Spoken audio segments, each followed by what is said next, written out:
Olá pessoal, aqui é o professor Fábio Dutra do Estratégia OAB. Sou professor de Direito Tributário para o exame de ordem e hoje nós vamos trabalhar aqui uma questão bem interessante já cobrada pela FGV nas provas da OAB, que o tema, pessoal, é solidariedade.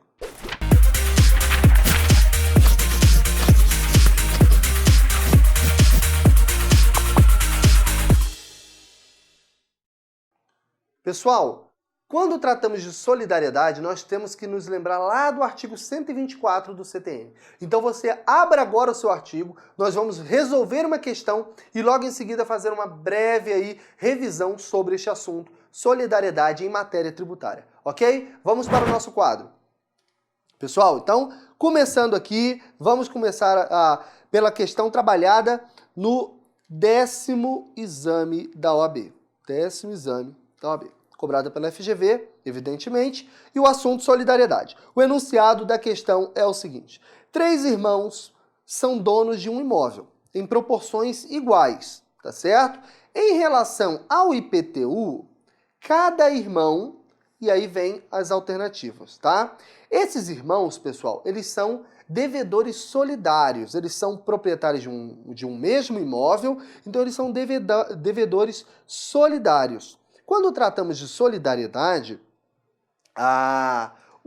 nós temos que entender o seguinte: o ente tributante, quando vai exigir uma dívida de devedores solidários, ele pode exigir a dívida toda, ainda que a proporção deles sejam iguais, ou seja, cada um possui ali 1/3 daquele imóvel.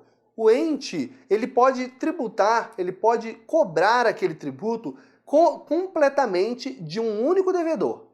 E depois, aquele devedor vai exigir dos demais em uma outra situação. Mas perante o fisco, ele pode exigir de uma única pessoa todo o valor da dívida relativa àquele imóvel, tá?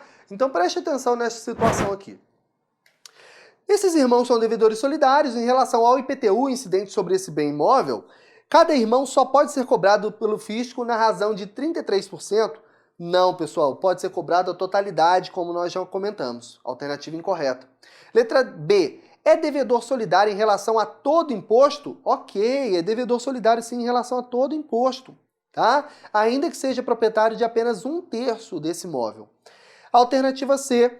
É devedor na razão de 33,3% do imposto e responsável subsidiário pelo restante. Não, não é isso que verificamos aqui agora. E alternativa D, não pode ser cobrado judicialmente pela parte de outro irmão que tenha recursos para pagá-la. Também não está correto, né, pessoal? Não está correto. Então o gabarito é mesmo a letra B. Pessoal, solidariedade. Vamos avançar aqui e fazer uma revisão sobre este assunto. Eu quero que vocês entendam primeiramente o seguinte: solidariedade, só existe solidariedade passiva, ou seja, mais de um devedor responsável por aquela dívida, tá? Então nós não temos solidariedade ativa, tá? Por conta da repartição de competências tributárias, cada ente tem o direito de exigir aquele tributo que instituiu. Então, pessoal, solidariedade passiva. Quando o artigo 124 do CTN aborda solidariedade, é sempre a solidariedade passiva. Várias pessoas devendo aquela dívida. Ok? Tranquilo. Então vamos aqui fazer a nossa revisão. O artigo 124 do Código Tributário Nacional estabelece que são solidariamente obrigadas as pessoas que têm um interesse comum na situação que constitua o fato gerador da obrigação principal. Obrigação principal é a obrigação de pagar tributo, pagar penalidade pecuniária, tá? Interesse comum, pessoal. O caso comentado na questão, que os 3 irmãos são proprietários de um mesmo imóvel, eles possuem interesse comum naquela situação. Todos são proprietários do imóvel, né? O IPTU, ele tem como fato gerador, como contribuinte, o proprietário daquele imóvel. Então eles têm ali interesse comum naquela situação. Tá certo? Interesse comum na propriedade daquele imóvel, tá? Então eles são solidariamente obrigados. Esta solidariedade aqui, ela é denominada solidariedade natural. Decorre do interesse comum naquela situação que deu origem ao fato gerador da obrigação principal. E tem ali as pessoas expressamente designadas por lei. Quando a lei estabelece expressamente que A e B serão responsáveis solidários pelo cumprimento de determinada obrigação tributária. E aí nós teríamos o caso da solidariedade legal. Ok, pessoal? E aí vem aquela observação que nós comentamos, que a solidariedade não comporta benefício de ordem. Não existe devedor principal, tá? Ele pode exigir a dívida inteira de um ou de outro, tá certo? Então pode exigir aí a dívida completa, o valor integral da dívida de uma só pessoa, de um devedor solidário. Ok, pessoal? Então tá certo. Aí, pessoal, os efeitos dessa solidariedade. O que nós temos que entender? O efeito da solidariedade, ele está previsto como o seguinte: salvo disposição de lei em contrário, ou seja, uma lei pode dispor em sentido contrário ao que a gente vai trabalhar aqui, mas essa é a regra, tá? Os efeitos da solidariedade são o seguinte: o pagamento efetuado por um dos obrigados aproveita aos demais. Então, se a dívida A, B e C são devedores daquele IPTU que nós comentamos na questão. Um exemplo. A pagou a dívida inteira. A pagou todo o IPTU. O pagamento aproveita aos demais. A dívida está extinta, ok? B e C não estão devendo ao fisco, ainda que haja ali, né, uma outra situação para reaver aquele dinheiro que foi pago, né? Afinal de contas, ele só era detentor de 1/3 daquele imóvel e teve que pagar toda a obrigação tributária, ok? Vamos avançar então. O pagamento efetuado por um dos obrigados aproveita aos demais. A isenção ou remissão de crédito exonera todos os obrigados. Então, uma isenção do IPTU daquele imóvel, isenção relativa ao imóvel, por estar localizado em uma área, uma determinada área, aquele imóvel tem uma isenção. Então, vai exonerar todos os obrigados, salvo se a isenção foi outorgada pessoalmente a um deles, subsistindo, nesse caso, a solidariedade quanto aos demais pelo saldo. Então, veja o seguinte, pessoal.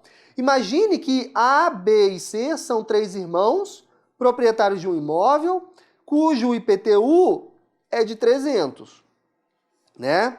São a razão ali de 1/3 para cada proprietário.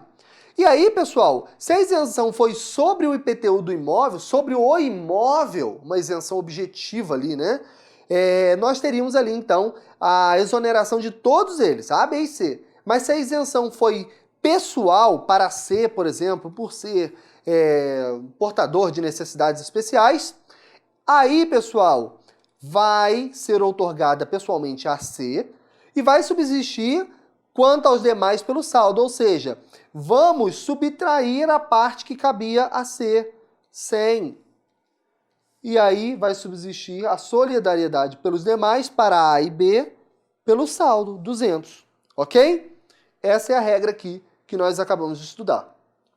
E aí vem o seguinte, pessoal. A interrupção da prescrição em favor ou contra um dos obrigados favorece ou prejudica os demais. Então, quando a interrupção da prescrição vai em favor ou vai contra um dos obrigados, ela favorece ou prejudica os demais. Então, vamos entender o seguinte. Só para a gente entender aqui um caso aqui, tá? A prescrição no caso de cobrança, né? A prescrição seria ali o prazo para se ajuizar uma ação de execução fiscal, para exigir judicialmente, né, aquela dívida, tá? Quando, pessoal, ocorre a interrupção desse prazo prescricional,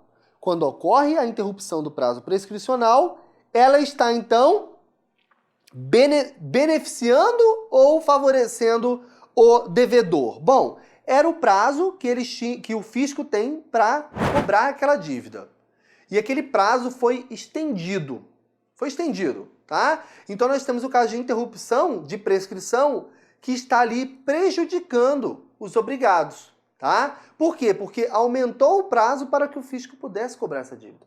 Aumentou o prazo para que pudesse exigir essa dívida, certo? Então, nós temos um caso de interrupção contra os obrigados. E aí é o que foi previsto aqui no dispositivo, tá certo? Ele vai, então, prejudicar todos os obrigados dessa dívida aí, tá certo? Em relação a essa interrupção de prescrição. Porque, como vimos, a dívida pode ser exigida de um ou de outro. Como nós comentamos, a solidariedade não comporta o benefício de ordem. Então, pessoal, veja aqui. Se a interrupção da prescrição, então, é em favor ou contra um dos obrigados, ela vai favorecer ou até prejudicar os demais também, tá certo? Ok. Então, pessoal, basicamente esses são os efeitos da solidariedade. Lembrando que nós temos aqui uma cláusula salvo disposição em contrário, a lei pode estabelecer em contrário, embora essa seja a regra, tá bom? Essa seja a regra, ok? Fizemos aqui então uma revisão de solidariedade em matéria tributária, lembrando que solidariedade só existe solidariedade passiva, tá?